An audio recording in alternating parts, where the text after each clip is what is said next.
కొండ కింద సొరంగం, గాలి కూడా దూరనంత గాఢాంధకారం, చేతిలో దీపం లేదు, దారంతా బురదమయం. కానీ గుండెల నిండా ధైర్యం ఉంది, ఎలా అయినా బయటపడాలని. కానీ వచ్చే దారే కనిపించలేదు. 90 గంటలు, 8 జీవితాలు, క్షణక్షణం ఉత్కంఠ, భరించలేనంత గుండె కోత, ఊపిరికి ఊపిరి పోసుకుంటూ గడుపుతున్న బతుకులు. గంట గంట గడిచే కొద్దీ గండం గట్టెక్కకపోగా ఇంకా సంక్లిష్టంగా మారుతోంది పరిస్థితి. 1/2 కిలోమీటర్ దూరంలో బాధితులు, కానీ ముందుకి కదల్లేని పరిస్థితి. ఓవైపు బురద, మరోవైపు ఉబికి వస్తున్న గంగ, దానికి తోడు దారికి అడ్డంగా పడ్డ శకలాలు. వాటిని దాటుకొని ముందుకు వెళ్ళాలి, కానీ ఎలా? వారిని బయటకి తెచ్చేదెలా? ఎస్ఎల్బీసీ టన్నెల్లో ఆపరేషన్ జిందగీ పార్ట్ 2 ఎందాకా వచ్చింది? అధికార యంత్రాంగం ఏమంటోంది? అసలు బాధితుల సిచ్యువేషన్ ఎలా ఉందో తెలిసిందా?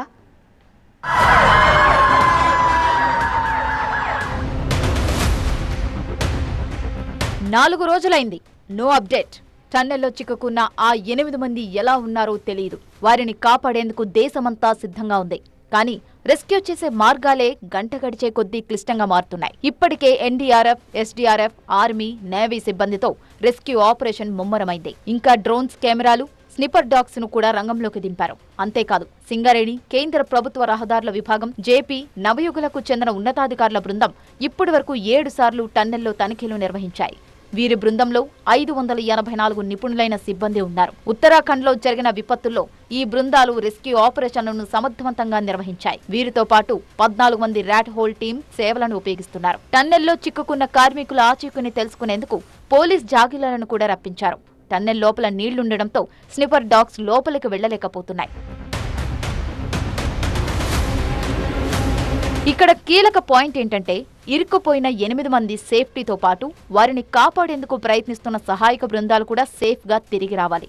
ఎందుకంటే రెస్క్యూ బృందాలు లోపలకు వెళ్లేందుకు, వచ్చేందుకు ఒకటే మార్గం కావడం. రెస్క్యూ టీం ఒక్కసారి లోపలకు వెళ్లిందంటే బయటకు వచ్చేందుకు కనీసం 5-6 గంటల సమయం పడుతోంది. అంత సంక్లిష్టంగా మారింది టన్నెల్ మార్గం. టన్నెల్ 14వ కిలోమీటర్ దగ్గర ప్రమాదం జరిగింది. 12 కిలోమీటర్ల వరకు టన్నెల్ ట్రైన్ పట్టాలపై సాఫీగా వెళ్తోంది. మిగిలిన 2 కిలోమీటర్ల ప్రయాణమే రెస్క్యూ టీమ్స్ కు సవాల్గా మారింది. ఎందుకంటే అక్కడ బురద పేరుకుపోయింది. పైనుంచి పడ్డ అతిపెద్ద ఫోర్స్ కు 130 మీటర్ల పొడవు, 1500 టన్నుల బరువున్న టన్నెల్ బోరింగ్ మిషన్ పగిలి రైలు పట్టాల దారికి అడ్డంగా అటూ ఇటూ పడిపోయింది. దాన్ని తొలగించడం ఒక టాస్క్ అయితే, నిరంతరం ఉబికి వస్తున్న నీరు, నీటితో పాటు దుమికి వస్తున్న బురదను తొలగించి 14 కిలోమీటర్ దగ్గరకు చేరుకోవాలి. అప్పుడే ఇరుక్కుపోయి ఉన్న వారి పరిస్థితి మనకు తెలుస్తోంది. టన్నెల్ బోరింగ్ పగిలిపోవడంతో రెస్క్యూ టీమ్స్ కు ప్రమాద స్థలానికి చేరుకునేందుకు కన్వేయర్ బెల్టే ఆధారం. కన్వేయర్ బెల్ట్ ద్వారా 13.5 కిలోమీటర్ల వరకు అతి కష్టం మీద చేరుకుంటారు. కానీ ఆ బెల్ట్ కూడా ఇప్పుడు పడిపోయే ప్రమాదంలో ఉంది. నిరంతరం రెస్క్యూ టీమ్స్ అటూ ఇటూ తిరగడం వల్ల బెల్ట్ ఏ క్షణంలోనైనా పడిపోయే ప్రమాదం ఉంది. అదే జరిగితే రెస్క్యూ మరింత సంక్లిష్టంగా మారుతుంది. అందుకే కన్వేయర్ బెల్ట్ ను తిరిగి యథాస్థితికి చేర్చేందుకు రీకన్స్ట్రక్షన్ కోసం ఇంజనీర్ల బృందం రెస్క్యూ టీమ్స్ తో వెళ్లింది. కన్వేయర్ బెల్ట్ కు మరమ్మతులు చేపట్టారు. మరోవైపు 5 గ్యాస్ కటింగ్ మిషన్లు రాత్రి పగలు పనిచేస్తున్నాయి. టన్నెల్లో సహాయ కార్యక్రమాలను రాష్ట్ర రోడ్లు, భవనాల శాఖ మంత్రి కోమటిరెడ్డి వెంకటరెడ్డి దోమలమెంట ప్రాజెక్ట్ సైట్లో ఉండి పర్యవేక్షిస్తున్నారు.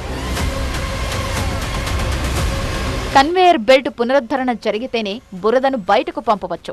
బురద బయటకు వెళ్తేనే 8 మంది చిక్కుకుపోయిన 14వ కిలోమీటర్ ప్రాంతానికి చేరుకునే అవకాశం ఉంది. ఇది సాఫీగా జరగాలంటే ముందుగా టన్నెల్ మార్గానికి అడ్డంగా పడి ఉన్న బోరింగ్ ముక్కలను తొలగించాలి. ఇది సాఫీగా జరగాలంటే ఎప్పటికప్పుడు డీ వాటరింగ్ సిస్టమ్ పర్ఫెక్ట్ గా నిరంతరాయంగా జరుగుతుండాలి. అంటే టన్నెల్లో ఉబికి వస్తున్న వాటర్ను ఎప్పటికప్పుడు బయటకు పంపుతూ ఉండాలి. ఇది నిరంతరాయంగా జరుగుతోంది. డీ వాటరింగ్ తో పాటు బురదను తొలగించే ప్రక్రియ కూడా నిరంతరాయంగా జరుగుతోంది. ఎస్ఎల్బీసీ టన్నెల్ ప్రమాదంలో చిక్కుకున్న 8 మందిని సురక్షితంగా బయటకు తీసుకొచ్చేందుకు రెస్క్యూ ఆపరేషన్ 4 రోజులుగా కొనసాగుతుంది. ఆ టన్నెల్ ప్రాంతం లోపలికి వచ్చాము. ఇక్కడ ఉండే దృశ్యాలు మీకు ఒకసారి చూపిస్తున్న. పూర్తి స్థాయిలో వాటర్ ఎక్కువగా వస్తున్నప్పుడు ఆ వాటర్ అక్కడి నుంచి రీపంపింగ్ చేస్తున్నారు, బయటికి పంపిస్తున్న పరిస్థితులు కొన్ని చూసుకోవచ్చు. ఈ కన్వేర్ బెల్ట్ ని ఎలాగైనా రీస్టార్ట్ చేయాలని కోరుకుంటున్నారు. ఎందుకంటే కన్వేర్ బెల్ట్ కనుక రీస్టార్ట్ అయితే లోపల ఉన్న బురదని కొద్దిగా ఈ కన్వేర్ బెల్ట్ ద్వారా బయటికి పంపించే అవకాశం ఉంది. కానీ ఎక్కడైతే టీబీఎం పూర్తిగా ధ్వంసమైందో ఈ కన్వేర్ బెల్ట్ అది లింక్ ఉంటుంది. సో ఆ లింక్ను తప్పించి ఈ కన్వేర్ బెల్ట్ని కనుక మళ్ళీ పునరుద్ధరించితే అక్కడి నుంచి ఆ బురదను బయటికి తోలే అవకాశం అయితే స్పష్టంగా కనిపిస్తుంది. ఎయిర్కి సంబంధించి గాలిని పునరుద్ధరించారు, పూర్తిగా బ్లోయర్లు ఏర్పాటు చేశారు.